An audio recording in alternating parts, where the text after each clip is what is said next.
Verfolgungsjagd gelungen sei, aus dem internationalen Hauptquartier zu fliehen. Auf einem Motorrad. Markus will versuchen, ihn zu treffen. Er soll Uwe gekannt haben.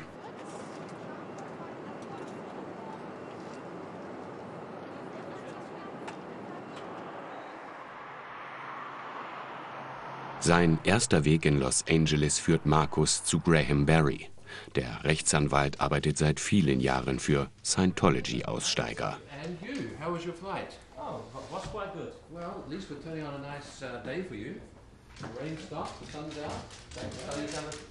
Markus will ihm ein Mandat erteilen.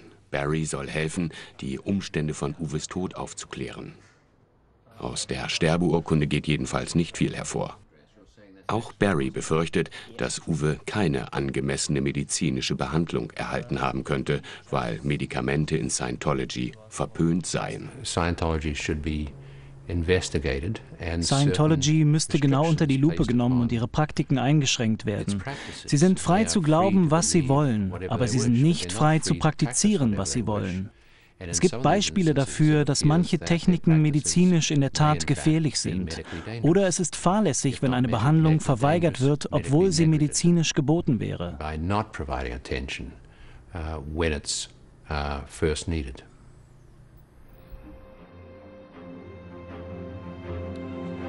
Markus macht sich auf die Suche.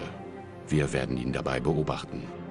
Er wird Aussteiger und ehemalige Freunde seines Bruders treffen, mit denen er über das Internet Kontakt geknüpft hat und von deren Glaubwürdigkeit er überzeugt ist.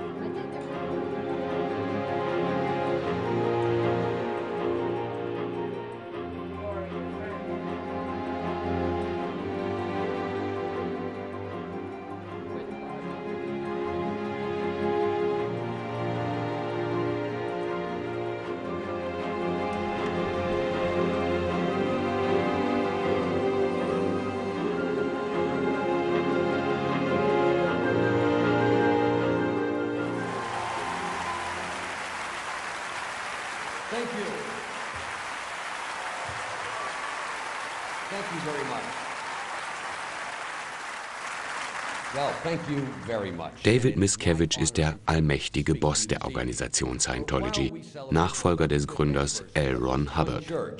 This is our annual open house reflective of the Scientology religion around the globe.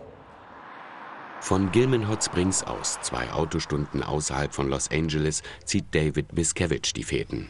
In diesem Gebäude befehligt er das RTC, das ist die Kommandozentrale von Scientology, das Allerheiligste gewissermaßen. Auf dem riesigen Gelände arbeiten etwa 1000 Scientologen für die Sea Org, die paramilitärische Eliteorganisation. Wir sehen Sea Org-Mitarbeiter, die sich nur im Laufschritt bewegen. Bekannt ist, dass sie für ihre Tätigkeit nur mit einem Hungerlohn bezahlt werden. Die Basis wird elektronisch und von einem Heer von Sicherheitskräften überwacht.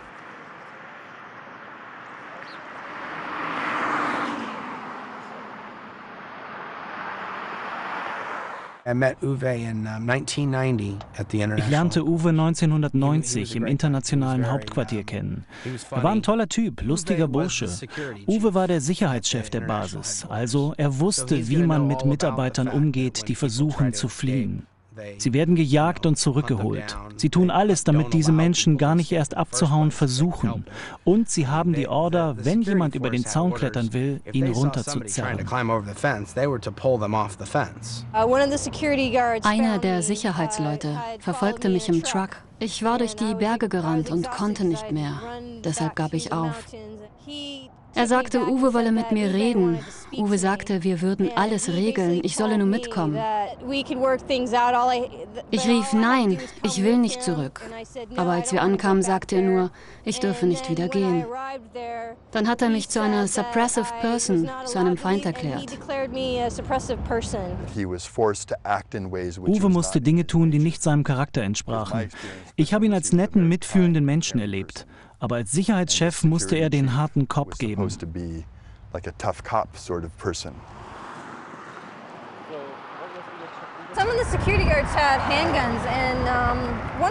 Manche Sicherheitsleute hatten Handfeuerwaffen und einer von seinen Kollegen erzählte mir später, dass Uwe offenbar zu den Ersten gehörte, die einen Revolver trugen.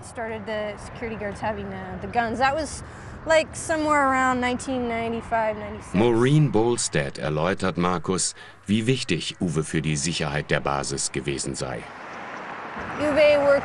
Hier hat Uwe gearbeitet. In diesem Häuschen.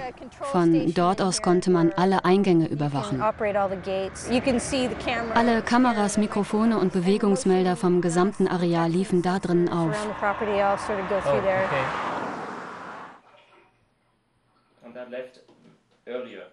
Maureen Bolstad teilt ein schweres Schicksal mit Marcus.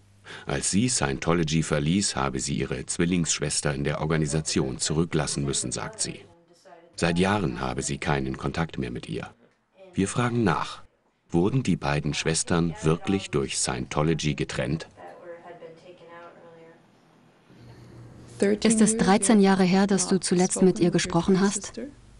Das stimmt. Wie fühlt man sich?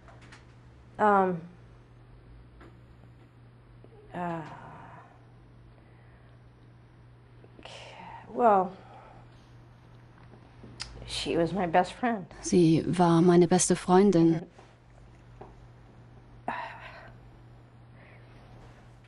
Es ist hart, wenn man nicht mit der eigenen Zwillingsschwester reden darf.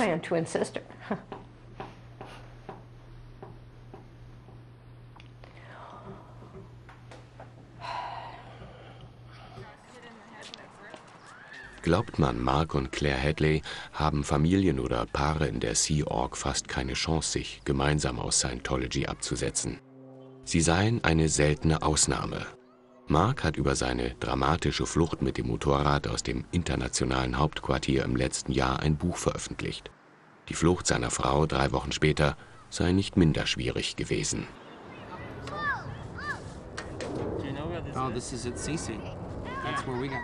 Tatsächlich kannten beide Uwe und dessen Frau gut.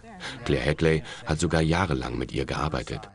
Marcus ist erschüttert über das, was er von den beiden über seinen Bruder und dessen Ehe erfährt.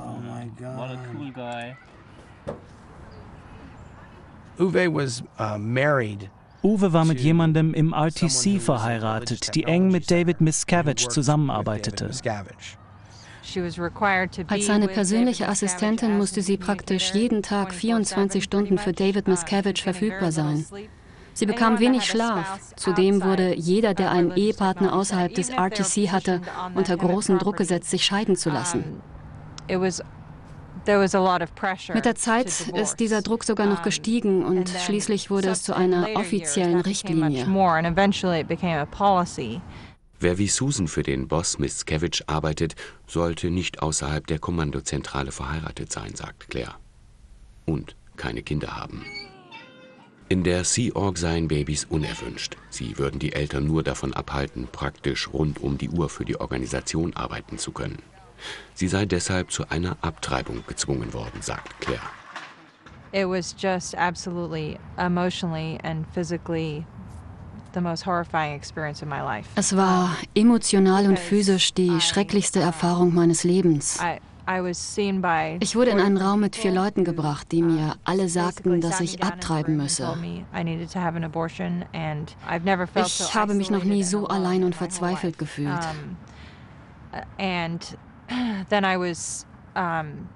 Schließlich wurde ich auf das Vorgehen vorbereitet. Mir wurde eingebläut, was ich in der Klinik sagen solle und wie ich die Fragen beantworten müsse.